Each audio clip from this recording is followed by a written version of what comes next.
Hello everyone, welcome back the brain builder book. तो कैसे हैं आप सब? उम्मीद करता हूं कि आप सब ठीक होंगे। फ्रेंड्स, आज की ये वीडियो काफ़ी ज़्यादा इंपॉर्टेंट रहने वाली है उन एस्पिरेंट के लिए जो अपकमिंग जेके एसएसबी के एग्ज़ाम के लिए प्रिपरेशन कर रहे हैं। तो स्पेशली अगर हम बात करें, अगर आप Jammu and Kashmir police constable की रिक्रूटमेंट के लिए पढ़ रहे हैं तो भाई आपके लिए ये वीडियो बहुत ही इंपॉर्टेंट रहने वाली है, क्योंकि आज की इस वीडियो में हम डिस्कस करने जा रहे हैं कंप्यूटर टर्मिनोलॉजी के टॉप 30+ क्वेश्चंस। ओके भी आपने देखा होगा Jammu and Kashmir police constable का जो सिलेबस रहता है उसमें ऑफिशियली तरीके से कंप्यूटर वाले सेक्शन में कंप्यूटर का एक जो इंपॉर्टेंट टॉपिक है कंप्यूटर टर्मिनोलॉजी के नाम से वहाँ पे मेंशन करा हुआ है। ओके सो आज का अपना जो इंपॉर्टेंट टॉपिक है वो है ही कंप्यूटर टर्मिनोलॉजी भी है। तो आज की इस वीडियो में 30+ क्वेश्चंस रहने वाले हैं जो कि सारे के सारे एग्जाम रिलेटेड क्वेश्चंस होंगे। तो आइए वीडियो को स्टार्ट करेंगे, लेकिन इससे पहले कि अगर आप हमारे चैनल पे नहीं हो तो चैनल को सब्सक्राइब और वीडियो को लाइक जरूर करिएगा। और हाँ, अगर आप इंपॉर्टेंट एग्जाम रिलेटेड PDF चाहते हैं तो भाई 9596736083 आप इस नंबर पर व्हाट्सअप कर सकते हैं, आपको PDF प्रोवाइड करी जाएंगी। और PDF की कास्ट के बारे में अगर हम बात करें तो भाई वेरी लो ऑफ कास्ट हमने इसका चार्ज रखा हुआ है ताकि हर एक पोस्ट से रेस्पेक्ट PDF लेके उसका लाभ उठा सके। भाई रिसेंटली JKSB के 3 से 4 एग्जाम हुए और हमारी ही PDF से दो ही सेक्शन की अगर हम बात करें 35+ क्वेश्चन देखने को मिले हैं। सो आप भी PDF लेने के लिए इस नंबर पर आप जरूर व्हाट्सअप कर सकते हैं, आपको PDF प्रोवाइड करी जाएंगी। और कास्ट भाई हमने मिनिमम चार्ज रखा हुआ है इसका, डोंट वरी, कोई मसला नहीं है यहाँ पे।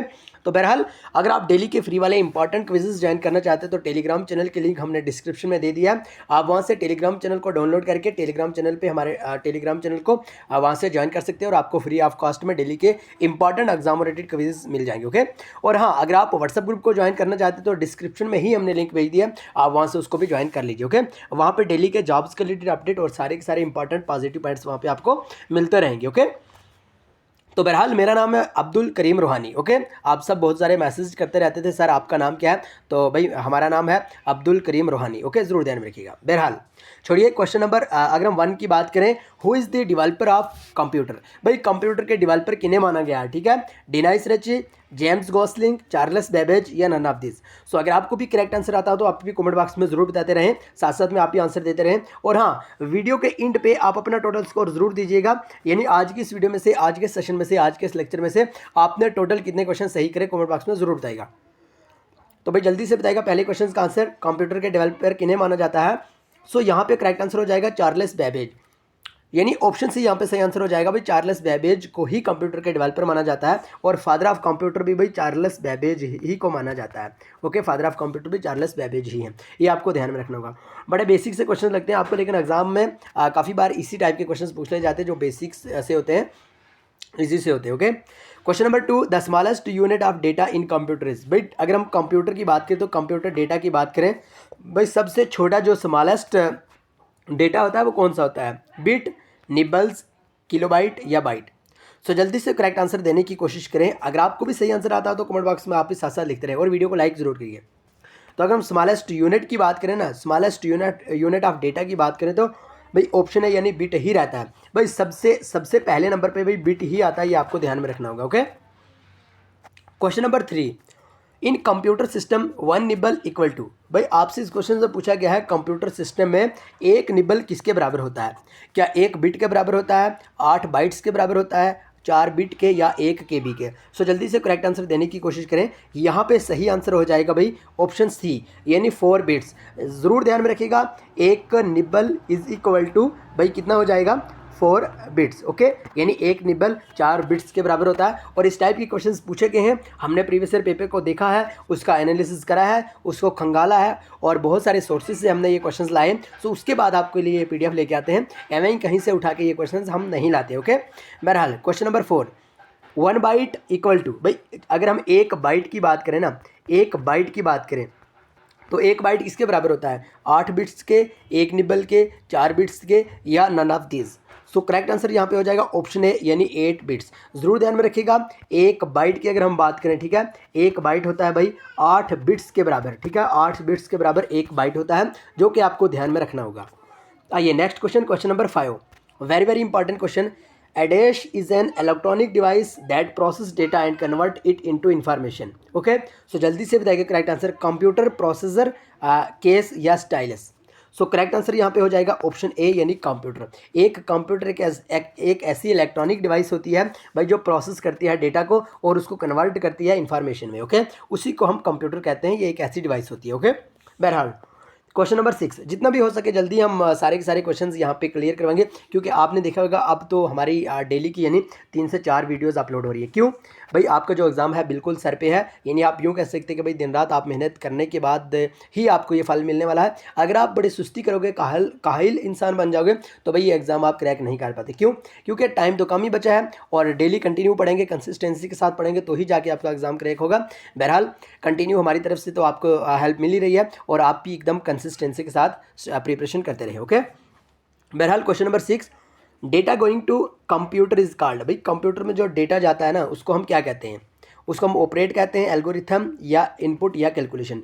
सो ऑप्शन सी यानी इनपुट डिवाइस यहाँ पे करेक्ट आंसर हो जाएगा। भाई जो कंप्यूटर में डेटा जाता है ना, उसको इनपुट ही तो कहते हैं, लेकिन जो कंप्यूटर से डेटा वापस आता है उसको हम आउटपुट कहते हैं। बड़ा सिंपल सा क्वेश्चन है, कहीं बार हमने ये पढ़ा दिया। ओके, बहरहाल एक बात यहाँ पे याद रखना, सिंपल से क्वेश्चंस ही आपको एग्जाम में गिराएंगे, ठीक है? इसलिए आपको कंसेप्ट पाना है और मार्क्स लाना है। Input is modified into output by. भाई अगर हम इनपुट की बात करिए, मॉडिफाई होता है, ठीक है? आउटपुट में उसको क्या कहते हैं? पेरिफेरल, मेमोरी, स्टोरेज या सीपीयू। तो करेक्ट आंसर यहाँ पे हो जाएगा ऑप्शन डी यानी सीपीयू। अगर आपको कहीं पे भी एब्रीवेशन पूछी जाए, भाई सीपीयू की एब्रीवेशन बताइए, तो भाई central processing unit, central processing unit इसके यहाँ पे सही आंसर हो जाएगा। ओके, बहरहाल question number 8, information in computer is called. भाई कंप्यूटर में कोई भी इन्फॉर्मेशन होती है उसको हम क्या कहते हैं? Data, number, symbol, store data. So correct answer is store data यानी ऑप्शन डी यहाँ पे सही आंसर हो जाएगा। Question number 9, very very important question है, which is a part of CPU. भाई सीपीयू किस चीज़ का पार्ट है? ठीक है, कीबोर्ड का पार्ट है, प्रिंटर का, टैब का या एएलयू का? जल्दी से सही आंसर देने की कोशिश करिए। अगर आपको भी सही आंसर आता हो तो कमेंट बॉक्स में आप ज़रूर बताइएगा। अगर हम सीपीयू की बात करें तो भाई सीपीयू एएलयू का पार्ट होता है। अब सीपीयू के बारे में तो हमने आपसे बताया भाई, यानी जल्दी से बताइए, सेंट्रल प्रोसेसिंग यूनिट। ओके, और अगर आपसे कहीं पे पूछा जाए एएलयू की एब्रीवेशन, आपको याद रखना होगा arithmetic and logic unit, arithmetic and logic unit. Question number 10, computer literacy day is observed on which day. भाई कंप्यूटर लिटरेसी डे कब ऑब्जर्व करा जाता है? 10 दिसंबर को, सॉरी 1 दिसंबर को, 2 दिसंबर को, 3 या none of this. So option भी यहाँ पे सही आंसर हो जाएगा 2 दिसंबर को। जरूर ध्यान में रखिएगा, 2 दिसंबर को कंप्यूटर लिटरेसी डे सेलिब्रेट करा जाता है। क्वेश्चन नंबर 11 को डिस्कस करने से पहले अगर आपने इंपॉर्टेंट पीडीएफ परचेज नहीं करी है तो 9596736083 इस नंबर पे आप व्हाट्सअप करिए, आपको पीडीएफ प्रोवाइड करी जाएंगी। और पीडीएफ हमारी किसी ऐप्स पे नहीं रहती हैं, किसी और अदर प्लेटफॉर्म पे नहीं रहती हैं, आपको व्हाट्सअप पे ही भेजी जाती है आपके पर्सनल नंबर पे। ओके, बहरहाल क्वेश्चन नंबर 11 में आपसे यहाँ पे पूछा गया है, name the first computer made in India. भाई इंडिया में मेड करा हुआ पहला कंप्यूटर कौन सा था? PC computer, super computer, Siddharth या नन ऑफ दिस। सो बड़ा बेसिक सा क्वेश्चन है और शानदार सा क्वेश्चन है, काफ़ी बार जेकेएसबी के एग्जाम में भी पूछा है। भाई ऑप्शन सी यानी सिद्धार्थ इसका करेक्ट आंसर हो जाएगा। तो सिद्धार्थ एक ऐसा कंप्यूटर जो इंडिया में सबसे पहले मेड करा गया था। Question number 12, first electronic digital computer of the world is. भाई अगर हम बात करें दुनिया का पहला जो इलेक्ट्रॉनिक डिजिटल कंप्यूटर है वो कौन सा है? सिद्धार्थ, ENIAC, UNIVAC या none of this. So correct answer is option B यानी ENIAC। और आज आपके लिए पहला होमवर्क यही होगा भाई, आपको बताना होगा ENIAC की फुल फॉर्म क्या है। सो जल्दी से आप ये होमवर्क कमेंट बॉक्स में ज़रूर लिखिएगा, अगर आपको सही आंसर आता हो तो ज़रूर कमेंट बॉक्स में दीजिएगा। Question number 13, which Indian city known as silicon valley of India. तो भाई इंडिया की कौन सी वो इंपॉर्टेंट सिटी है, फेमस सिटी है जिसको सिलिकॉन वैली ऑफ इंडिया कहा जाता है? बेंगलोर, जयपुर, चंडीगढ़ या none of this. So correct answer यहाँ पे बेंगलोर हो जाएगा, यानी ऑप्शन है यहाँ पे सही आंसर हो जाएगा। अब हमने यहाँ पे यानी 13 क्वेश्चंस करे डिस्कस, कुछ इंपॉर्टेंट से। अब हम थोड़ी सी एब्रीवेशन पे नज़र डाल लेते हैं, क्योंकि भाई काफ़ी बार होता यूँ है कि आपको एब्रीवेशन से भी क्वेश्चंस देखने को मिलते हैं। ओके, सो आइए जल्दी से हम यहाँ पे डिस्कस कर लेते हैं कुछ इंपॉर्टेंट क्वेश्चंस जो कि एब्रीवेशन से रिलेटेड है। CPU स्टैंड फॉर, अभी हमने आपको बताया भाई CPU की फुल फॉर्म क्या है? Central processing unit. ऑप्शन भी यहाँ पे सही आंसर हो जाएगा। और याद रखिएगा काफ़ी ज़्यादा इंपॉर्टेंट क्वेश्चन है, अगर हम बात करें ना, बहुत सारे क्वेश्चन ऐसे होते हैं जो एब्रीवेशन से देखने को मिलते हैं, सो आप ज़रूर ध्यान में रखिएगा। WWW स्टैंड फॉर, तो WWW की क्या फुल फॉर्म है? वर्ल्ड वाइड वेब, यानी ऑप्शन है यहाँ पे सही आंसर हो जाएगा। क्वेश्चन नंबर 16 की अगर हम बात करें, VLSI स्टैंड फॉर, तो VLSI किसकी फुल फॉर्म है? Very large scale integration. ठीक है, वेरी लार्ज स्केल इंटीग्रेशन, यानी ऑप्शन भी यहाँ पे सही आंसर हो जाएगा। क्वेश्चन नंबर 17, भाई आप भी साथ साथ में कोशिश किया करें कि आप भी जो भी हम यहाँ पे क्वेश्चंस पढ़ाते हैं आप खुद भी देखा करें भाई इसका आंसर क्या हो सकता है, ठीक है। उससे यूँ होता है कि आपको कहीं ना कहीं आप अपने नॉलेज के बलबूते पे आपको पता चल जाता है, और होता यूँ है कि आपको अपनी जो प्रिपरेशन है उसका कहीं ना कहीं अंदाज़ा हो जाता है। ओके, तो बहरहाल VDU स्टैंड फॉर तो visual display unit, option A यहाँ पे सही आंसर हो जाएगा। क्वेश्चन नंबर 18, OMR है यहाँ पे, ठीक है, OMP नहीं है, OMR है यहाँ पे, आप ध्यान में रखिएगा। OMR स्टैंड फॉर तो ऑप्टिकल मार्क रिकॉग्निशन या ऑप्टिकल मार्क रीडर यहाँ पे हम करेक्ट कर सकते हैं इसको। सो ध्यान में रखिएगा, ऑप्शन भी यहाँ पे सही आंसर हो जाएगा। Question number 19, MIPS stand for, भाई MIPS की फुल फॉर्म क्या है, तो मिलियंस ऑफ इंस्ट्रक्शन पर सेकेंड, ऑप्शन ए यहाँ पे सही आंसर हो जाएगा। Question number 20, MICR stand for, MICR की क्या फुल फॉर्म है, मैग्नेटिक इंक करेक्टर रिकॉग्निशन या रीडर, आप पढ़ लीजिए, दोनों के दोनों सही रहने वाले हैं। Question number 21, LLL stand for तो लो लेवल लैंग्वेज, यानी ऑप्शन ए यहाँ पे सही आंसर हो जाएगा, low level language. Okay, low level language option A में भी है और सी में भी है, बहरहाल सेम ही सामने दिया है, तो आप ज़रूर दोनों को ध्यान में रखिएगा। And question number 22, IC stand for तो इंटीग्रेटेड, ठीक है, जल्दी से बताइए इसका आंसर, इंटीग्रेटेड सर्किट, ठीक है, ऑप्शन भी यहाँ पे सही आंसर हो जाएगा। Question number 23, HTML stand for तो HTML की फुल फॉर्म आपसे यहाँ पे पूछी गई है, हाइपर टेक्स्ट मार्कअप लैंग्वेज, कहीं बार आपको ये मैंने कहा भी है, पढ़ाया भी है, सिखाया भी है, ठीक है। तो HLL stand for high level language, option भी यहाँ पे सही आंसर हो जाएगा। एंड क्वेश्चन नंबर 25 की अगर हम बात करें, कल की ही वीडियो में हमने ये पढ़ा था, email stand for that means electronic mail. Okay, electronic mail यानी ऑप्शन भी यहाँ पे सही आंसर हो जाएगा। And question number 26, ROM stand for यानी रोम की क्या फुल फॉर्म है, भाई जल्दी से बताएगा, जल्दी से बताएगा। और रीड ओनली मेमोरी, ठीक है, रीड ओनली मेमोरी यानी ऑप्शन ए यहाँ पे सही आंसर हो जाएगा। क्वेश्चन नंबर 27 जो कि नेटवर्क से, और नेटवर्क की सारी टाइप्स ऑलरेडी हमने डिस्कस करी हुई है। अगर आपने कंप्यूटर की और वीडियो अभी तक नहीं देखी है तो जाइए, आप प्लेलिस्ट हमने क्रिएट करा हुआ है, वहाँ से आप इनको देख सकते हो। तो भाई क्वेश्चन नंबर 27 है, WAN स्टैंड फॉर, WAN जो कि एक नेटवर्क की टाइप रहती है, इसकी फुल फॉर्म क्या है, तो भाई जल्दी से बताएगा, वाइड एरिया नेटवर्क, यानी ऑप्शन है यहाँ पे सही आंसर हो जाएगा। ध्यान में रखिएगा, ये नेटवर्क की टाइप्स होती हैं और काफ़ी बार ये पूछी भी जाती है, WAN, LAN, PAN, ठीक है। उसके साथ अगर हम बात करें और भी बहुत सारी हैं, ठीक है, ये सारे के सारे MAN, ठीक है, MAN, ये सारी की सारी आपको ध्यान में रखनी होंगी, जो कि हमने बड़ी डीपली तरीके से, बड़े इत्मीनान से, ज़बरदस्त पुरसुकून से हमने ये वीडियो बनाई है, PDF में भी डालें। अगर आपने PDF नहीं लिए तो ले लीजिए और एकदम बढ़िया शानदार तरीके से अपनी प्रिपरेशन को बूस्ट करिए। ओके, बहरहाल क्वेश्चन नंबर 28 के बारे में अगर हम बात करें, BIOS स्टैंड फॉर, भाई BIOS की फुल फॉर्म क्या है, तो बेसिक इनपुट आउटपुट सिस्टम, जो कि बड़ा बेसिक सा क्वेश्चन है, ऑप्शन बी यहाँ पे सही आंसर हो जाएगा। ओके, आइए question number 29, LCD stand for तो LCD की क्या फुल फॉर्म है, भाई लिक्विड क्राइस्टल डिस्प्ले, यानी ऑप्शन है यहाँ पे सही आंसर हो जाएगा। ओके, आइए क्वेश्चन नंबर 30, क्वेश्चन नंबर 30 के बारे में अगर हम बात करें, E-कॉमर्स स्टैंड फॉर, भाई E-कॉमर्स के बारे में आपसे पूछा गया, E-कॉमर्स की फुल फॉर्म क्या है, तो भाई जल्दी से करेक्ट आंसर देने की कोशिश करें, जल्दी से सही आंसर देने की कोशिश करें।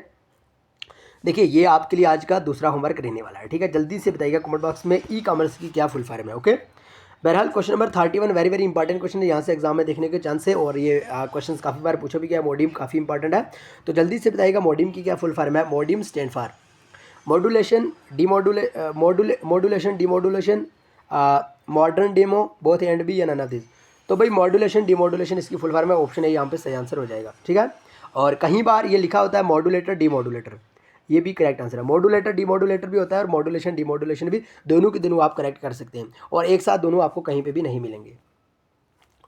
Question number 32, CD stand for, भाई CD की क्या फुल फॉर्म है, तो कम्पैक्ट डिस्क इसका करेक्ट आंसर हो जाएगा, आप सबको पता ही होगा, ऑप्शन है यहाँ पे सही आंसर हो जाएगा। ओके, तो question number 33, DOS stand for, भाई जल्दी से बताइएगा DOS की क्या फुल फॉर्म है, DOS, ठीक है, जल्दी से बताइएगा DOS, जल्दी से कोशिश करें सही आंसर देने की, तो डिस्क ऑपरेटिंग सिस्टम यानी ऑप्शन भी यहाँ पे सही आंसर हो जाएगा। तो आज की इस वीडियो में हमने क्वेश्चंस करे भाई 33 डिस्कस, तो कमेंट बॉक्स में आप जरूर बताइएगा भाई आपने 33 क्वेश्चन में से टोटल कितने क्वेश्चन सही करे, कमेंट बॉक्स में जरूर अपनी इंपॉर्टेंट राय जरूर दीजिएगा। और हाँ, अगर आपने अभी तक PDF परचेज नहीं करी है तो 9596736083 आप इस नंबर पर जरूर व्हाट्सअप करिएगा, आपको PDF प्रोवाइड करी जाएंगी जो बिल्कुल 100% एग्जाम ओरिएंटेड PDF ही रहेंगी। अगर हम बात करें पॉइंट टू पॉइंट, उसमें बात करी होगी 100% पॉइंट टू पॉइंट, उसमें बात करी होगी 100% एग्जाम ओरिएंटेड होगा, 100% एथेंटिक वे में आपको PDF मटेरियल मिल जाएगा। और बहुत सारे स्टूडेंट ने ऑलरेडी परचेज भी कराया, सो आप भी परचेज करने के लिए इस नंबर पर आप हमें व्हाट्सअप कर सकते हैं। और अगर आप डेली के फ्री वाले इंपॉर्टेंट क्विज़ेस चाहते हैं तो आप हमारे टेलीग्राम चैनल को जरूर ज्वाइन करिएगा, जिसकी लिंक आपको डिस्क्रिप्शन में मिल जाएगी। और हाँ, साथ ही साथ व्हाट्सअप ग्रुप की लिंक भी वहाँ पे मौजूद है, आप उसके जरिए भी व्हाट्सअप ग्रुप को जरूर ज्वाइन कर लीजिए, ठीक है। तो बहरहाल आज की इंपॉर्टेंट वीडियो को करेंगे यहीं पे खत्म, मिलेंगे नेक्स्ट वीडियो में, तब तक के लिए bye bye, take care, love you all. लेकिन चैनल को सब्सक्राइब, वीडियो को लाइक जरूर करिएगा।